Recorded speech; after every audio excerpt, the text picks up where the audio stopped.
Hello friends, welcome all on કૃષિ ભણો. Good morning all of you. તો friends, આજે આપણે નવી એમસીક્યુ સિરીઝમાં હાજર છીએ. ઓકે, તો ફ્રેન્ડ્સ, આપણે હર રોજ 15 એમસીક્યુનું રિવિઝન કરતા હોઈએ છીએ, બરાબર છે. તો આ એમસીક્યુનું રિવિઝન કરવાનો મેઇન આપણો એમ શું છે, તો કે આપણને એમસીક્યુની પ્રેક્ટિસ થઈ શકે. ઓકે, તો ફ્રેન્ડ્સ, ચલો આપણે સૌપ્રથમ આજના એમસીક્યુની શરૂઆત કરીએ. તો સૌપ્રથમ આજનો એમસીક્યુ છે કે સોરઠ સુગંધા એ કયા પાકની જાત છે? તો સોરઠ સુગંધા જે છે તે ધાણાના પાકની જાત છે. ઓકે, ત્યારબાદ છે કયા વર્ષે રાષ્ટ્રીય સૂક્ષ્મ સિંચાઈ મિશનની શરૂઆત કરવામાં આવી હતી? તો રાષ્ટ્રીય સૂક્ષ્મ સિંચાઈ મિશન કે જેની શરૂઆત 2010માં કરવામાં આવેલી હતી, બરાબર છે, કે જેથી બધા ખેતરોને પાણી મળી રહે. મેઇન આ યોજનાનો હેતુ એ હતો કે સિંચાઈ પૂરી પાડવાની. ઓકે, ત્યારબાદ છે ટપક સિંચાઈ પદ્ધતિનો વિકાસ કયા દેશમાં થયો હોવાનું માનવામાં આવે છે? તો ટપક સિંચાઈ પદ્ધતિનો વિકાસ એ ઇઝરાયલમાં થયો હોવાનું માનવામાં આવે છે, બરાબર. ત્યારબાદ છે દાંતીવાડા નહેર પરિયોજના કઈ નદી ઉપર આવેલી છે? તો જે દાંતીવાડા નહેર પરિયોજના છે તે બનાસ નદી ઉપર આવેલી આપણને જોવા મળે છે.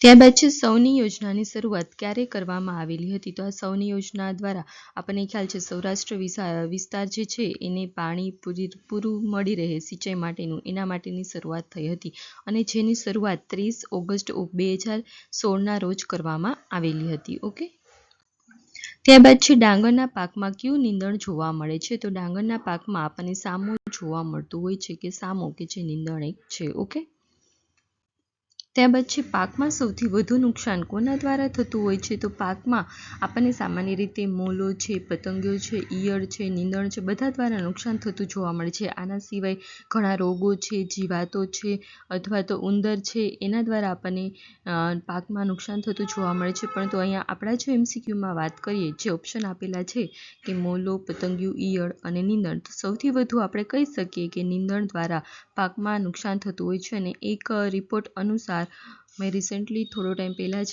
જોયેલું હતું કે જેમાં 34 to 35% જે આપણું ક્રોપનું જે લોસ થતો હોય છે નીંદણ દ્વારા થતો હોય છે, કે જેના લીધે આપણી જે ક્રોપ હોય છે એની પ્રોડક્ટિવિટી પણ ઓછી થતી હોય છે, પ્લસ એની જે ક્વોલિટી હોય છે એમાં પણ ઇશ્યુ આવતો હોય છે. પ્લસ આપણે જે પણ ખાતર નાખતા હોય છે, એપ્લાય કરતા હોય છે, એ શું કરે છે, નીંદણ હોય છે એ પોતે એબ્સોર્બ કરી લેતા હોય છે. એટલે આપણા પાક જે હોય છે એને પૂરતા પ્રમાણમાં ખાતર મળવા દેતું નથી. એના લીધે પણ ઘણું આપણે પ્રોડક્શનમાં પણ ઇશ્યુ આવતો હોય છે. મતલબ કે નીંદણ દ્વારા સૌથી વધુ નુકસાન થતું હોય છે. ઓકે, ત્યારબાદ છે કયા નીંદણથી સૌથી વધુ ઘટાડો જોવા મળે છે?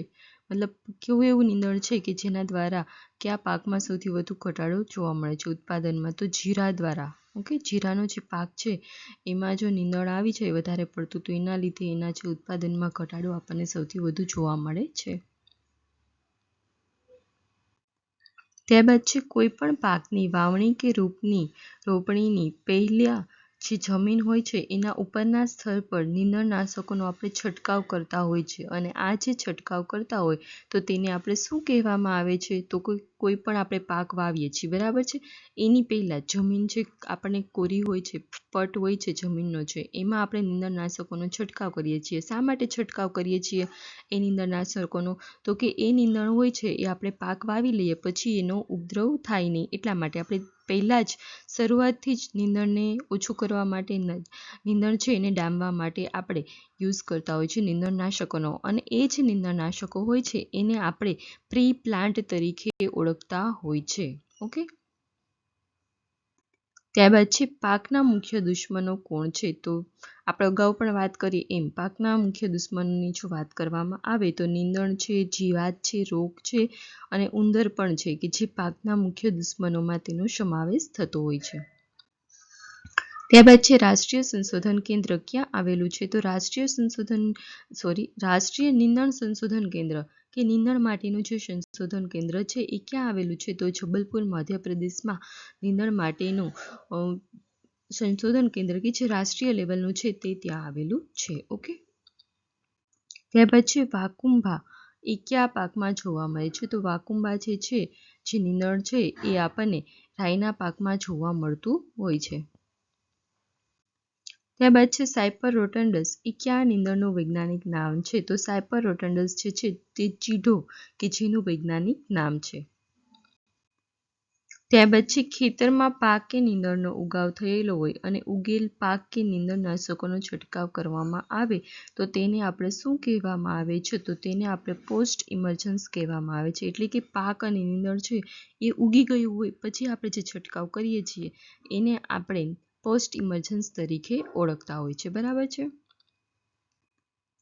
ત્યારબાદ છે આયોજન પંચ દ્વારા સંયુક્ત રીતે દેશને કેટલા કૃષિ આબોહવાકીય પ્રદેશોમાં વિભાજિત કરવામાં આવેલા છે? તો કેટલા આબોહવાકીય પ્રદેશો છે? તો કે ટોટલ 15 પ્રદેશોમાં વિભાજિત કરવામાં આવેલા છે. ઓકે, અને આનો વિડીયો પણ આપણે અપલોડ કરેલો છે, તો જે પણ લોકોએ ના જોયો હોય એ જોઈ આવજો કે એમાં કયા કયા પ્રદેશોનો સમાવેશ થાય છે. કેમ કે એક્ઝામ પોઈન્ટ ઓફ વ્યૂ આપણા માટે ઇમ્પોર્ટન્ટ છે.